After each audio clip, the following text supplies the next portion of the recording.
My name is Carl Pearson. I'm the acting assistant director in the Center for the Study of the Middle East. We're the sponsors of today's talk. I would ask if you could sign in. We have various pieces of paper floating about. They allow us to report to the Department of Education, who supports the center's activities with the Title VI grant, and they want to know that you have come to our event. So we'd be happy to tell them if you could sign our form for us. And I will turn the introduction of today's speaker over to Professor John Walker. Okay, thank you for coming. It's a pleasure to introduce my student, Neşet Uluçal. He is from Turkey with an interesting background. He has his BA and MA from Marmara University, an MAGC, which I confess I had not heard of before, in Islamic Studies and Christian-Muslim Relations, and a graduate certificacy in Islamic Chaplaincy from Hartford Seminary in Hartford, Connecticut, which, for those of you who are unfamiliar, is one of the earlier important centers for the study of Islam in the United States. Neşet Bey is working on a dissertation on an Ottoman Sufi theologian by the name of Ismail Haki Borsawi, of whom I have heard a good deal from Neşet over the last couple of years. However, what we're concerned with today is his experience as a Muslim chaplain in American prisons. Islam has an interesting history in American prisons, which I do not propose to tell you because Neşet Bey actually knows this from life, so I will turn it over to you. Assalamu alaikum. Welcome.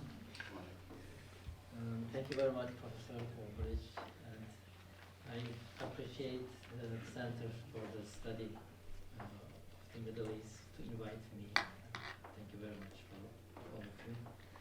So this is a start. The picture I liked it. First, when I saw it, is gloomy. Is that me or? I realized actually the bars, it is representing the prison, and when I was going to the prison, every time when I was leaving the premises, I was kind of taken by an awkward feeling. So because the brothers there, they cannot go out. It is so difficult for them, but I was going in and out as I wish. So that was giving you a sense of what freedom is and what does it mean, the lack of it. Of course, I cannot understand it as they do, but kind of. So this is an excellent picture of prison. So let's start. Chaplain and chaplaincy. The word comes from the medieval Latin capella, capellanus, and Old French chaplain and chaplain to English. And it is related to Saint Martin. It means the little cloak, actually, chaplain, capellanus. Saint Martin had a cloak, and one day saw a poor man. He ripped the cloak twice and gave one of the part to that poor man. And then in his dream he saw Jesus, and what he did was appreciated, and Jesus says, "You are blessed." So that is the story of the chaplaincy. And in the United States there is basically 4 types of chaplaincy. It's the prison, the college chaplaincy, army chaplaincy, and hospital chaplaincy. But I'm going to talk about the prison chaplaincy, inshallah. There are some other chaplaincy types in the fire department, police, but I don't heard that any Muslim were there. I don't know. So the prison chaplaincy is the most widespread chaplaincy, actually. American Islam Prison Chaplaincy. It is in 1942, the Nation of Islam and the Moorish Science Temple, they started these ministries in prison. And then there were many converts behind the bars. And those people, as it's here said, they are coming from low income families, poor families, a lot of violence,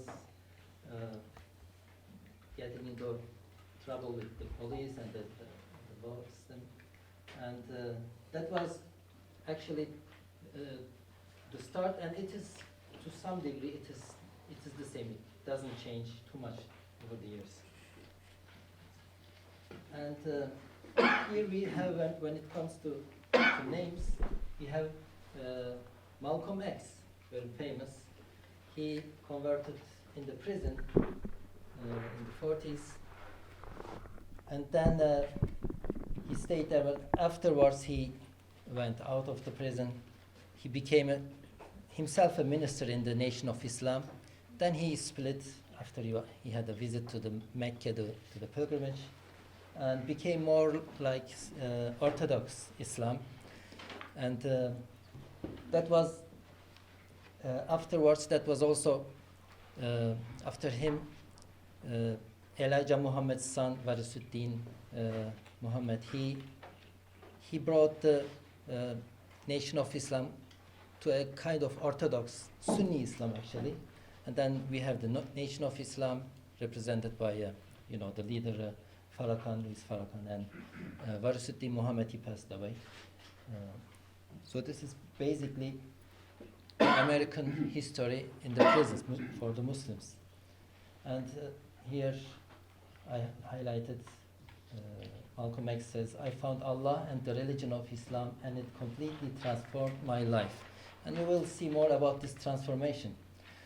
But how important is that the conversations in the prisons? There are a lot of people, some 30 to 40,000 yearly converts to Islam.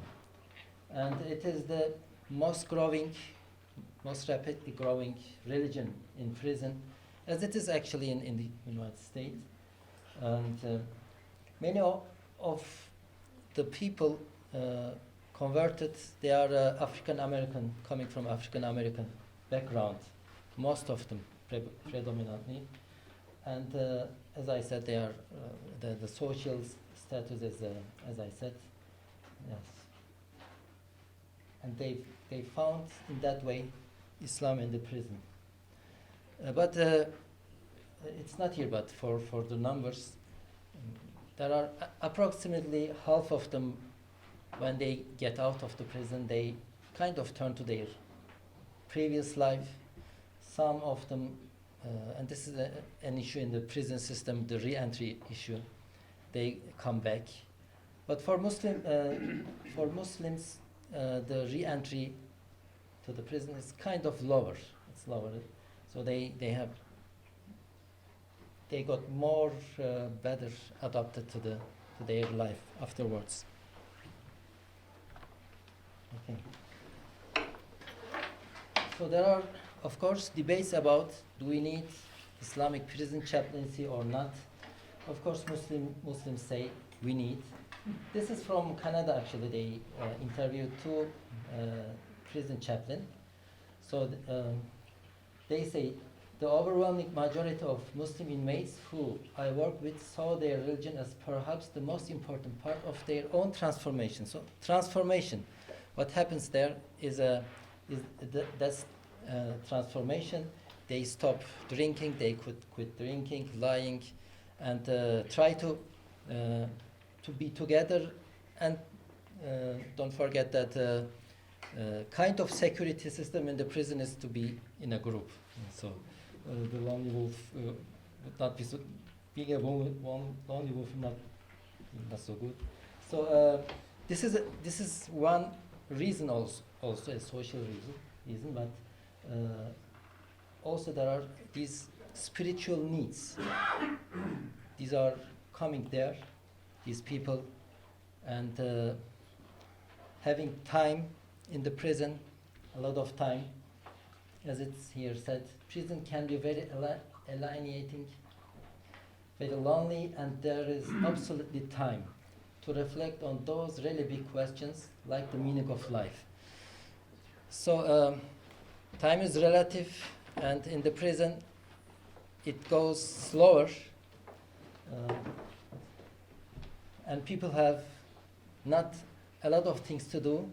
They are out of their routine daily lives, very busy daily lives, and they have time to reflect, for that self-reflection inside them, and they start to question themselves. They start to ask questions, and what's life, what I'm doing on this planet, and I'm going, and many of them, you never know, if you are with an inmate, maybe he is for a lifetime there, will be there for 20, 30 years, you don't know. So they are in that spiritual need to get out of the prison in another way. They are there physically, but they want to go out free, and that is one important reason they seek religion. There are, of course, they converse to other religions, but for those who seek Islam, they want go more on this. So this is a kind of psychological push for people getting religion in prison. And of course, criticism. There are sometimes very extreme wings going quite extreme against any kind of Islamic ministry, including the prison ministry. But according to the National Institute of Justice, published in 2008, suggests that one way to counter religious radicalism in prisoners is to hire more Muslim chaplains, as well as Muslim security personnel, in order to ensure that prisoners are not left with little spiritual guidance. So, and I can say that the American justice system is not basically against it, so they wouldn't allow Muslims in prison. These are known numbers. The system knows it, the state knows it, but they see the positive outcomes, and they want people continue on this. We will maybe talk more about that towards the end, about the violent interpretations of Islam, something like this. But for the general, it is accepted, but not everyone. This is, as they called themselves in the beginning of that article, conservative evangelical viewpoint. Muslim prison chaplains, not a right. So this here, it's a very recent incident in Alabama. A Muslim inmate was executed, Dominic Ray. He was there for rape and murder, and in his last will he wanted a Muslim chaplain present with him. But it was rejected. There was a Christian chaplain, he didn't want him, but he was executed without his will. And then it became an issue, a debate. It's very new. The execution date is February 7 of this year. So, and the article from the very top to the last passage, I will show it as well, is actually dealing with the legal issues. Is it constitutional to reject or not, or this or that? And this article says it is perfectly constitutional. I don't know the legal deepness and the details, but as a Muslim chaplain, I don't feel good to reject somebody, whoever he or she is, rejects his final wish, especially if he goes to the chamber, right? So this is I'm taking it from a moral part for the ethical rather than the legal. And if there is, of course, legal issues and it's loopholes or whatever, it's the business of the man of law. So up until here, this is his conclusion for the legal part of the paper. But then we have this.